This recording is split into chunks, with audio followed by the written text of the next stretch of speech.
Mga Secure, nangyayari ba ito sa inyo? Attorney G, ano ba ang mga karaniwang problema na hinakaharap ng ating mga sekyo?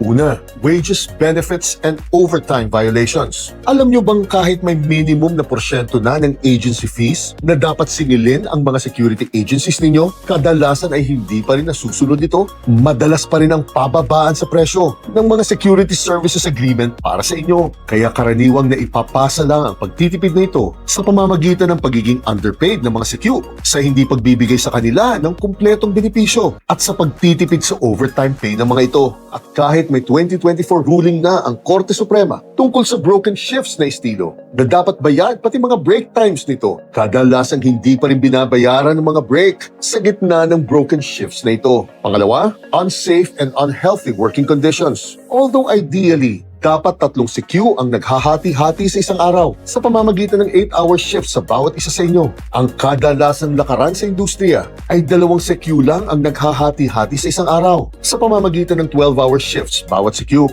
At napakahirap isustain ng pangmatagalan ang schedule na ganito, lalo na kung may mga iba pang pinapagawa ang mga amo sa inyo, katulad ng pagpapaparada ng mga sasakyan o pagiging dakilang utusan ninyo. Pangatlo, insufficient and outdated training and lack of equipment. Dahil sa pababaan ng halaga ng mga kontrata dito, karamihan sa security agencies ay nagtitipid na rin sa pagte-training ng kanilang mga secure. Marami sa kanila ay kulang na kulang sa pagsasanay ng tamang paghawak ng mga baril, ng tamang pag-de-escalate ng mga sitwasyon o issue, at ng tamang evidence gathering and reporting kung may krimeng naganap habang naka-duty ito, at kulang na kulang sa kagamitan ng mga ito. Kadalasan ay walang bala o baril na hawak ito, o walang radyo o CCTV na gumagana habang naka-duty ito, at walang matinong personal protective equipment ito sakaling may insidente o sakunang re-respondehan ito. At magpapatuloy ito hanggat malaki ang pagkukulang ng gobyerno pagdating sa tamang pagpapatupad ng mga batas para sa industriyang ito, lalo na sa mga lugar na malalayo.